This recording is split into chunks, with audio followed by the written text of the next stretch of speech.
Abu Sa'id bin Abi Khair ketika ditanya oleh salah seorang santrinya, dia tanya kepada Abu Sa'id bin Abi Khair ini, ma adad thariq minal khalqi ilal haq, berapa jumlahnya caranya kita untuk bisa dekat kepada Allah, berapa jalan kita bisa untuk kemudian bertemu dengan Allah sebagai seorang makhluk, bisa berjumpa dengan Allah itu. Lalu dijawab oleh Abu Sa'id bin Abi Khair itu, aksar min alfi tariq, lebih dari 1000 jalan.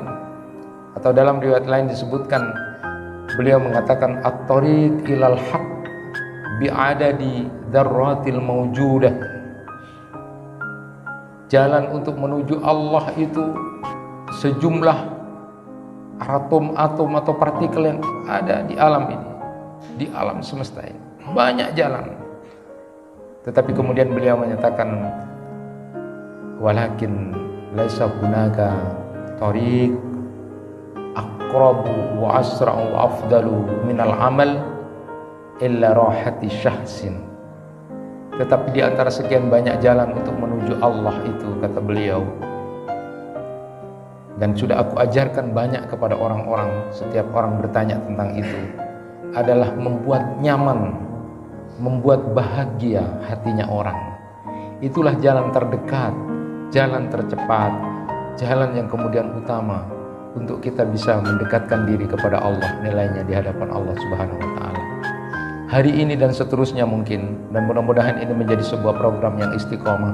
Sajadah fajar tadi sudah disampaikan, ada sholat malam, lalu kemudian berjumpa dengan saudara-saudara, berkumpul, bersilaturahim, ini luar biasa. Lalu kemudian bisa melaksanakan sholat jamaah, itu adalah kenikmatan dan keindahan dunia. Dan berikutnya adalah kenikmatan berbagi. Kalau kemudian Abu Sa'id Abu Khair ditanya, apa yang paling jalan tercepat menuju Allah itu paling utama, maka disebutlah bisa membuat nyaman orang lain. Sama seperti ketika Rasulullah SAW sudah menyabdakan itu, idkhalus surur ala qalbil mu'min, memasukkan sesuatu yang membahagiakan pada saudara-saudaranya, itu adalah nilai yang paling utama dari seorang yang kemudian melakukan amal. Bukankah di dalam hadis-hadis Rasulullah SAW sudah nyatakan, siapa yang memudahkan urusan orang lain, maka Allah akan mudahkan urusannya nanti di dunia dan akhirat.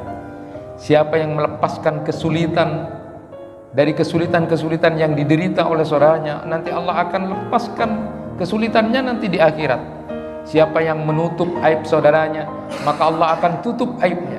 Siapa yang kemudian selalu berusaha menolong saudaranya, maka Allah akan tetap menolong dia selama dia kemudian berada dalam keadaan menolong saudaranya. Inilah yang kemudian disabdakan oleh Rasulullah SAW, bahwa ternyata jalan yang paling cepat, jalan utama itu adalah berbagi, memberikan kenikmatan kepada saudara-saudaranya.